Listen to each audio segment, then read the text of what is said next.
महाराष्ट्राचे मुख्यमंत्री व राज्याचे गृहमंत्री यांचा नुकताच सांगली दौरा संपन्न झाला। त्यांच्या या दौऱ्यामध्ये विविध कार्यक्रमांचा समावेश करण्यात आला होता। त्याच अनुषंगाने सांगली येथील मुख्य पोलीस इमारतीचे उद्घाटन सोहळा संपन्न। तसेच सांगली जिल्ह्यातील कार्यकर्ता संवाद मेळावा याचे आयोजन करण्यात आले होते। या अनुषंगाने मुख्यमंत्री देवेंद्र फडणवीस यांना त्यांच्या उपस्थितीमध्येच सांगली येथील गटबाजी बघायला मिळाली।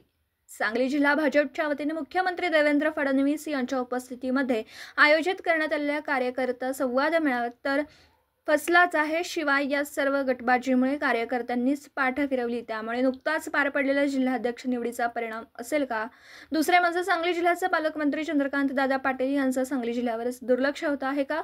आपल्या कार्यकर्त्यांचा हिरो म्हणून समजले जाणारे शेखर इनामदार यांना योग्य त्या पदापासून डावलल्यामुळे व त्यांच्याकडे युवा कार्यकर्त्यांची मोठी फौज आहे, पण ते कार्यकर्ते शेखर इनामदार यांना योग्य सन्मान मिळत नसल्यामुळे या भाजपच्या कार्यकर्ता संवाद मेळाव्याकडे पाठ फिरवली। पालकमंत्र्यांचा व सांगली जिल्ह्यासाठी कार्यकर्त्यांना पुरेसा सन्मान न मिळाल्याने कार्यकर्ता सध्या नेत्यांवर कमालीचा नाराज असल्याचं दिसतंय। सांगली जिल्ह्याचे पालकमंत्री सध्या सुरू असलेल्या पावसामुळे व पूरसदृश परिस्थिती असून सध्या कुठलीही आढावा बैठक किंवा महापालिका प्रशासन व जिल्हाधिकारी प्रशासनाशी कुठल्याही भाष्य करताना दिसत नाहीत।